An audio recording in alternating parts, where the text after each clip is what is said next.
Hello everybody, my name is Rachel and welcome to another weekly wrap-up of all the things that I read in the past 7 days.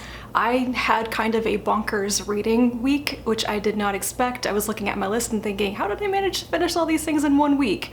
I had more time than I thought I was going to, apparently. So let's get straight into it. The first thing that I finished is The Serpent Sea by Martha Wells, which is the second book in her Raksura series. This is the continuing story of Moon, a solitary feral Raksura who discovers he is Raksura and becomes part of the Indigo Cloud Raksura colony. In the first book, they had to relocate their colony to a new home because their old one was like killing them. And now that they are in their new home in the Serpent Sea, they discover their new home is probably going to die if they don't find a special something to keep their giant tree alive. And that's the quest, to go find the thing.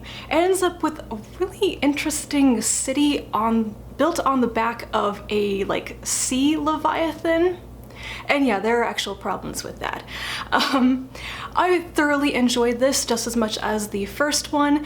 And I like the plot, I like the action, I like the secondary characters. But the main draw for me is still Moon, the protagonist, and just the type of person that he is, and his desire to find a home while struggling with the fact that he feels very much like an outsider and he doesn't behave like a real Raksura would, and there's some social tension because of that. And I'm eating it all up, and I will hopefully get to the third book pretty soon. Next, I finished The Fated Sky by Robinette Kowal, which is the sequel to The Calculating Stars. This is a historical science fiction duology about an alternate timeline where the Earth gets hit by this giant meteor thing in the 1950s, and it kind of speeds up the space race and humanity's attempt to create a moon base and then a Mars colony. And the main character is Elma York, the woman who wants to become the first lady astronaut. I loved this book so much. I need more. There will eventually be more, but I have to wait a couple of years. But right now, all I have to say about it is lots of gushy love stuff. I will spare you that. I will eventually do a full review of this, which will be much more coherent. It probably won't be coming out very fast, but it will come eventually. Then it was Halloween, and I decided I should try to read something kinda Halloween related, and I picked up a couple issues of The Dark, which is a horror and dark fantasy magazine that I get sent review copies of.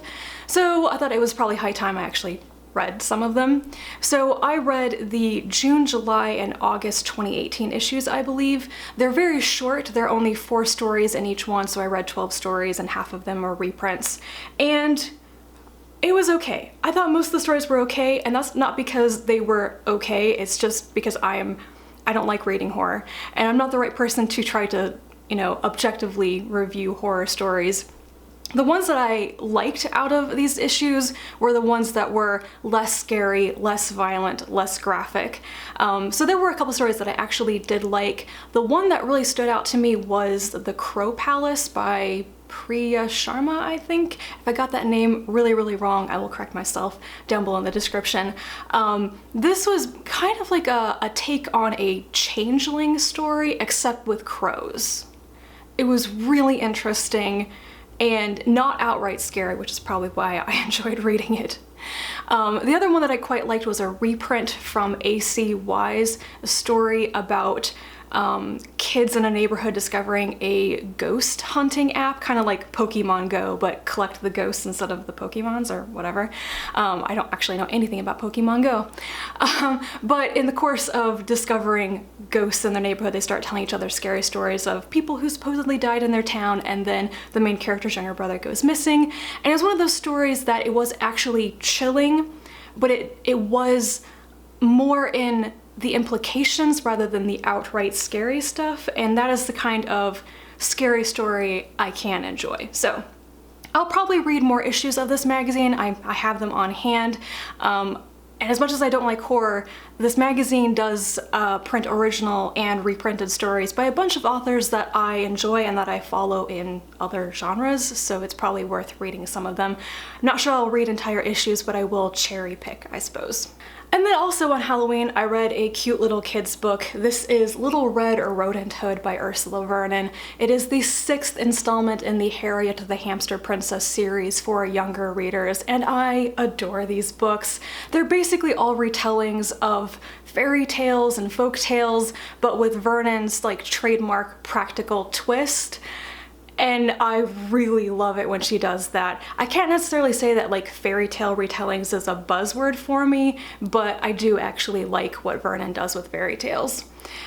So the premise of this series is that Harriet is a hamster princess and she was invincible when she was a child. She decides to go off being a warrior and saving people and wielding a sword and having adventures, even when she eventually loses her invincibility. And yeah, in this one, a tiny little hamster girl in a red cape comes up to her and says, "Will you come help save me and my grandmother? We're being menaced by weasel wolves in the forest." And Harriet's like, "Sure, I want to hit things with my sword." So she and her friend Wilbur follow the little girl back to her home and are immediately suspicious that all is not as it was described to them. The weasel wolves in the forest are much more scared of the little girl and her grandmother than vice versa, you know. It was good, it was funny, I really enjoyed it. And then October was over, November began, and I started reading for the A to Z readathon. And I just jumped straight into Totalitopia by John Crowley because it was the one that was calling to me. I was gonna read something else for the letter T, but I gave into my impulses instead. So Totalitopia is one of the Outspoken Authors books from PM Press. It's basically a mini collection. It's pretty much half nonfiction, like essays and an interview, and short fiction.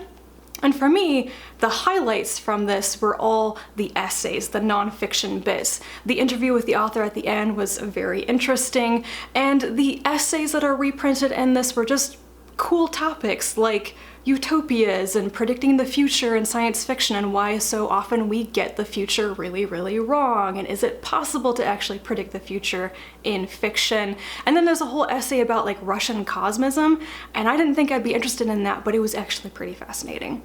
I also really enjoyed one of the short stories in this. It's the first one, which is called This Is Our Town, and it's the one that's original to this collection rather than being a reprint.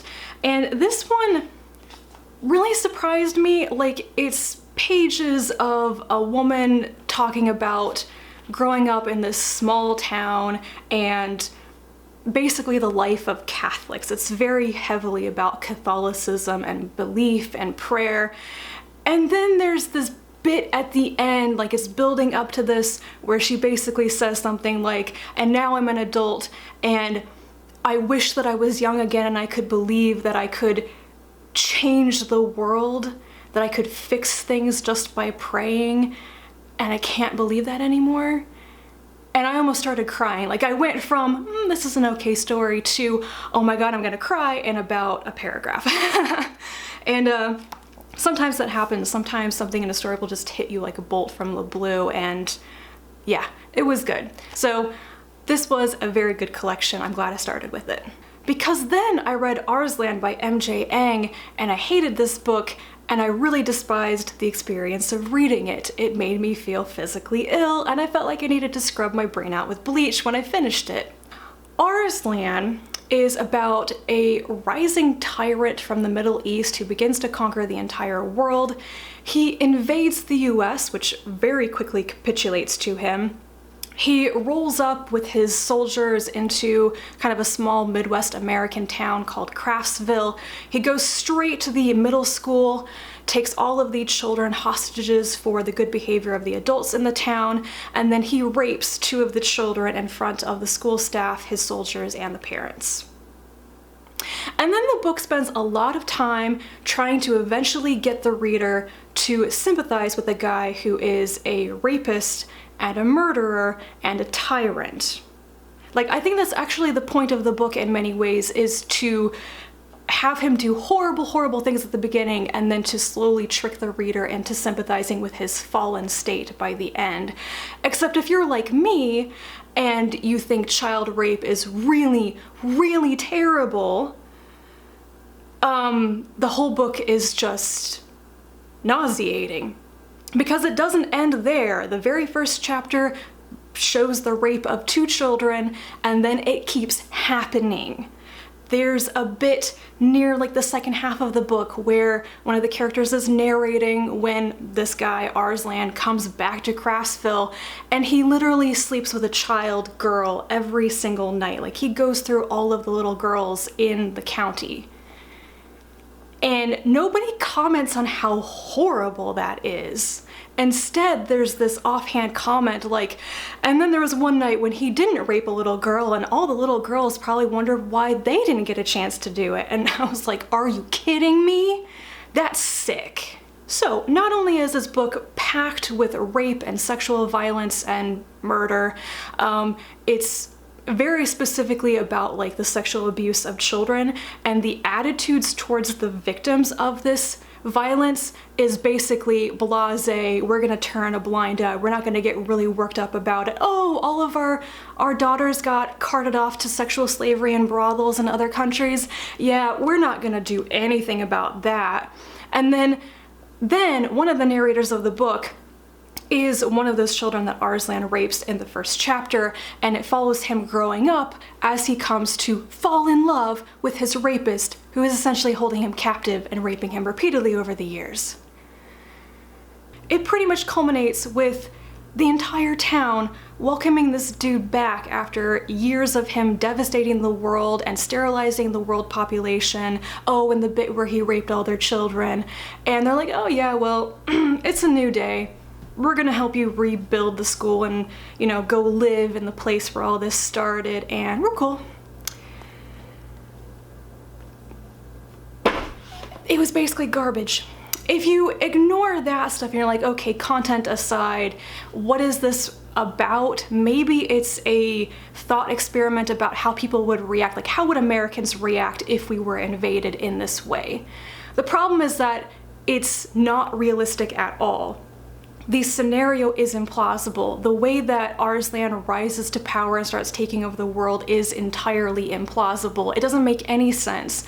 And then this is not the way that Americans, especially small town Americans who have like enough weapons in their barns to outfit an entire militia, would react to somebody coming in and trampling over their rights, and they're taking their property away and sexually assaulting all their relatives. You know, like, this book seems to completely ignore Americans' like reverence for our Constitution and deep-seated ability to fight for things, and also gun culture. Like, come on. I'm not really a fan of American gun culture, but this is a book that completely misses the mark on like how ready most American men, at least, are to shoot things up. I know, because pretty much every dude that I know has multiple guns and wants to shoot them.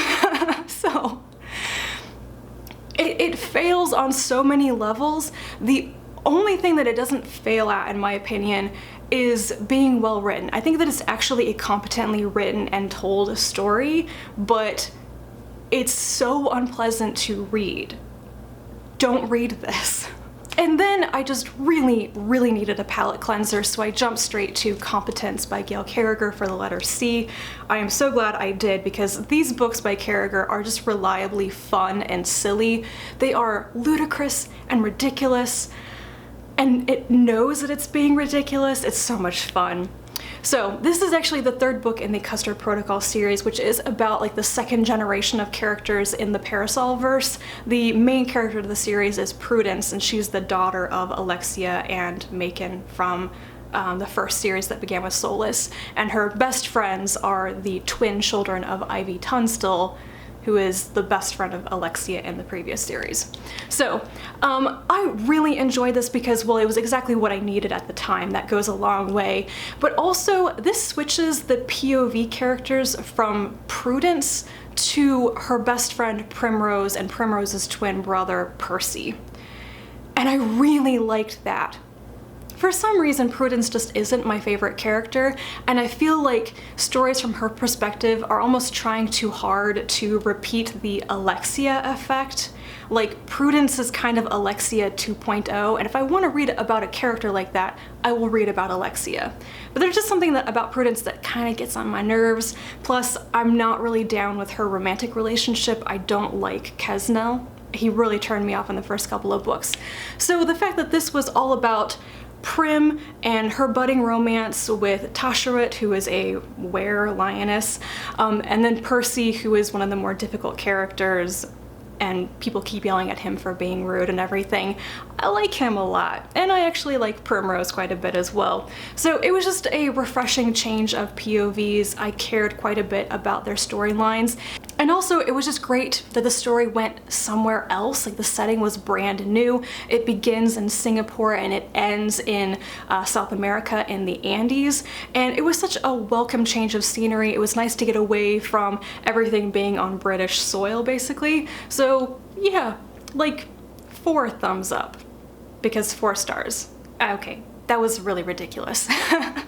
Those are all the things that I read this past week. It was pretty good, with the exception of Arslan. I still want to bleach some parts of my brain out. Yep.